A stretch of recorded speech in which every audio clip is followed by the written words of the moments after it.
too many times we tend to say yes rather than say no, because it's so much easier saying yes than saying no.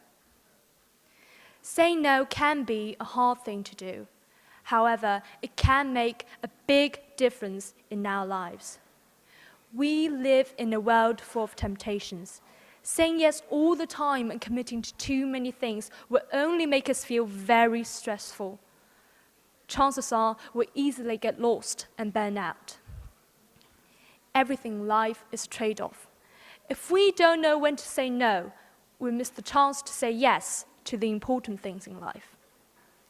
Teachers, if they learn to say no to good score matters most, we kids will have not that much homework. With more free time of our own, we can learn things that really interest us. Parents, if they learn to say no to let kids have all, our society will have less spoiled children. We kids, if we learn to say no to just listen and shut up, we'll find our class not that boring. That is the power of saying no.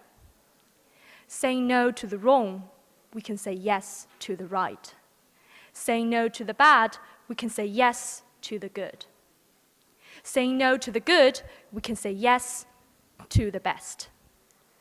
To some extent, saying no is just as important as saying yes. By not saying yes to everything, we free our time so that we can commit to things that really matters to us. Teachers, they may find out that education is not filling a pail, but lighting a fire. Parents, they may realize that overindulgence is not love. We kids, hopefully, will understand the future lies in our own hands, that we are the masters of our own destiny. Learn to say no, so we can say a bigger yes to our future. Thank you. Thank you, contestant number 29. Now the topic for impromptu speech is, do you think the student who has the highest score in the exams should be the leader of your class? What qualities make a good class leader? Well, I'm going to start with a story. The story is about an old class leader in our primary school. She was perfect. She's pretty and an excellent sportswoman, and she's the top of her class naturally. But however, she refused to listen to everybody else's opinions.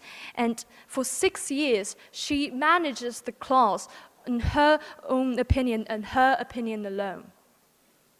And she now is in middle school with us, of course. And she's still the top of her class, but teacher never made her become the leader of the class again, because fortunately, our teacher has realized that education is not an end, but means to an end. So actually, my point here is, if the leader, if the top of the class doesn't have the integrity, the passion, the willingness to serve, and the capacity to listen, the top of the class will never become the best leader in our class. Of course, every coin has two sides. If we are fortunate enough as to have a person like this who has all the qualities of being a good leader in our class, then I will be more than happy to make he/she to become the leader of the class. Thank you.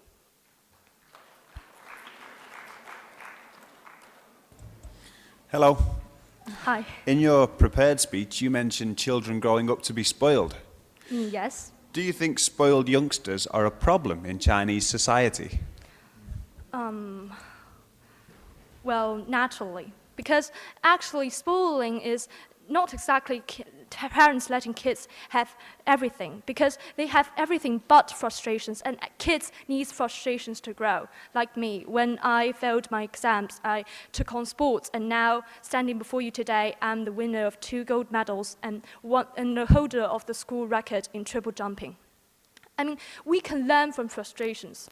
I mean, those bad things could be a blessing in disguise for us. So I think overindulgence is a very big problem in China here, because parents don't let kids experience much of a frustration. Thank you.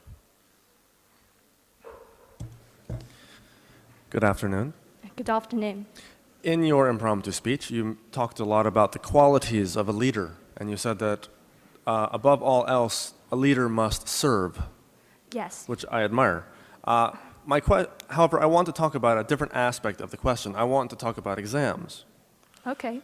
Do you think that tests or exams are the best way to show our learning? Why or why not? Well, I think every coin has two sides, as I just mentioned.